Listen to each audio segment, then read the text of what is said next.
হ্যাঁ তন্ময় কদি ভাই, কি অবস্থা তোমার? কেমন আছো তুমি? তো ভাই ভালো না বেশি। কেন ভাই, কি হয়েছে? এই তো 3 বছর ধরে বিদেশের বাড়িতে খাটতেছি, টাকা পয়সা পাঠাইতেছি। হুম। একদিন ফ্যামিলিকে চেক করার দরকার ছিল যে ওরা মনে করো আমার টাকার প্রতি টান না আমার প্রতি টান।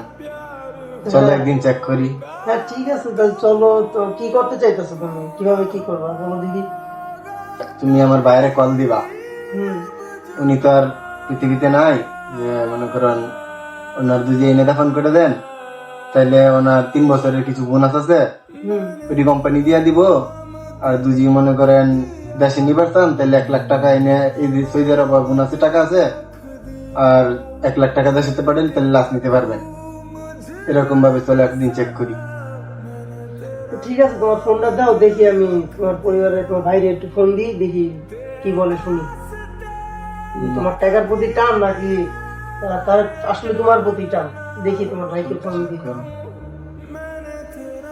আসসালামু আলাইকুম। ওয়ালাইকুম সালাম। ভাইজান, তন্ময়ের ভাই বলতেছিলেন আপনি? হ্যাঁ তন্ময় ভাই, কি হয়েছে ওর? ও 2-3 দিন ধরে ফোন ধরতেছে না। ভাই সত্যি কথা বলতে কি, আমি তো রুমমেট, তো তো ওর আজকে কয়েকদিন ধরে শরীরটা অসুস্থ। কি হয়েছে ওর? শরীরটা জ্বর, কয়েকদিন ধরে শরীর অসুস্থ, জ্বর, মাথা ব্যথা। তা আমরা যতটুকু সম্ভব সেবা যত্ন রুমমেট হিসাবে করি।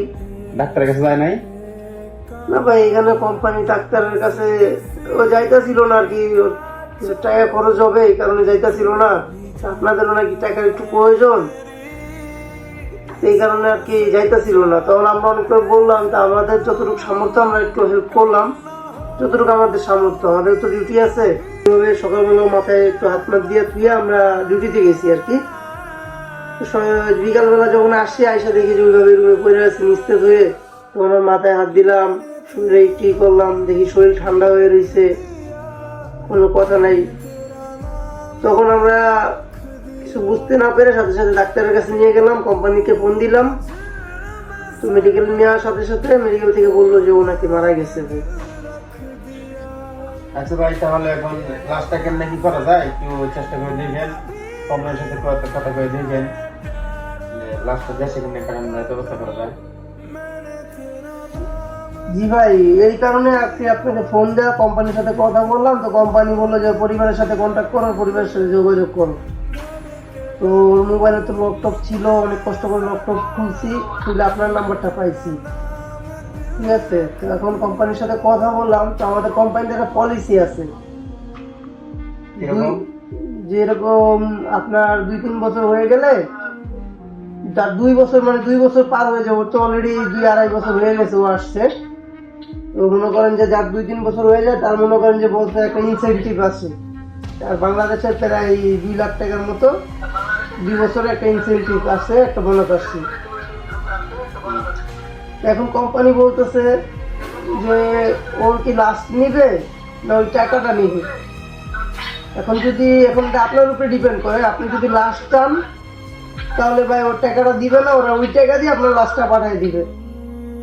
আর যদি বলেন যে না, লাস্ট আপনারা এখানে দাফন কাফন করে দেন, আমাদেরকে টাকাটা পাঠিয়ে দেন, তাহলে সেটাও কোম্পানি করবে। এখন দেখেন আপনারা কি বলতে চান, এই জন্য আপনাদেরকে ফোন দেওয়া, জিজ্ঞেস করা। এখন আপনারা কি বলেন, আপনাদের ডিসিশন। আচ্ছা তাহলে এই কথা। আচ্ছা তাহলে যে আমি ফ্যামিলির সাথে কথা বললাম, ফ্যামিলি কি কয়? আমার একা সিদ্ধান্ত তার হবে না, মা বাবা তো। ঠিক আছে, নেন, নিয়ে যাওয়ান। আচ্ছা ঠিক আছে ভাই, আমি একটু পরে ফোন দিতে চাপলাম। হ্যালো ভাই। তো ফ্যামিলির সাথে কথা বলছিলাম, তো ফ্যামিলি বলতেছে যে লাস্টটা ওই জায়গায় দাফন করে দিতে, আর যে টাকাগুলো আসবো টাকাগুলো একটু দেশে পাঠাই দিতে। অ্যাকাউন্ট নাম্বার সমস্যা নাই, আমি অ্যাকাউন্ট নাম্বার ম্যানেজ করে দিয়ে দিব। তো আপনি একটু কষ্ট করে টাকাগুলো দেশে পাঠিয়ে দিন, আর লাস্টটা ওই জায়গায় কোম্পানির গায়ে বললেন ওই জায়গায় দাফন দিয়ে। নয়, হুম। আসো ওইদিকে বসো। কি বললাম তুমি তো দূর থেকে সবই শুনলাম, যে তোমার পরিবার কি বলতেছে। বলতেছে যে তোমার টাকাটা অন্য, যে তোমার লাস্টে এখানে দাফন কাফন করতে তো পরিবারে টাকা পাঠাই দিতে তারা অ্যাকাউন্ট নাম্বার দিবে আমাকে। এখন দেখো থাক, মন খারাপ করে না ভাই, উপরে উঠো উপরে উঠো উপরে উঠো, এটা বসো, এগুলো বসো বসো, কথা বলো, তুমি কি বলতেছো বলতে। ওই 3 বছর ধরে এই সৌদি আরবে মনে করেন কামলার মতো খাটতেছি, কাগজ লাগে কি করছি, আমার লাস্টটাও পর্যন্ত অগর দরকার নাই, অগর টাকাটাই দরকার। আসলে সত্যি বলতে প্রবাসীদেরকে কেউ ভালোবাসে না, সবাই টাকাকেই ভালোবাসে। এটাই ভাই বাস্তবতা, এটাই মানুষ প্রবাসীদের টাকাটাকেই পছন্দ করে, প্রবাসীদেরকে কেউ পছন্দ করে না। দেশের এয়ারপোর্টে প্রবাসীদের জন্য কোনো মূল্যায়ন নাই, প্রবাসীদের লাগেজ কাইটা নেয়, পরিবারের কাছে কোনো মূল্যায়ন নাই। ভাইরে দুনিয়াটা খুব স্বার্থপর, ঠিক আছে? তুমি মানুষের জন্য যত করবা তোমাকে মানুষ তত ভালোবাসবে। মানুষের জন্য যখন একটু করা বন্ধ করে দিবা তখনই দেখবো যে মানুষের আসল চেহারাটা বেরিয়ে আসে, সে হোক না তোমার যতই আপন। দুনিয়াটা খুবই স্বার্থপর, এই জন্য বলি ভাই চাই ইনকাম করো কম বেশি, কিছু টাকা নিজের জন্য সেভিংস করো, নিজের শরীরে দাও, নিজে ভালো মন্দ খাও। আমি ভাই তোমার জিনিসটাই বলি, আমি এমনও মানুষ দেখছি ভাই যে এখানে মনে করো 10 টাকা খরচ করে না, অথচ বাড়িতে টাকা পাঠায় দেয়। যেখানে একটা ভালো একটা যদি ফলও দেখে ফলও খাইতে চায় না, কিন্তু বাড়িতে টাকা পাঠায় দেয়।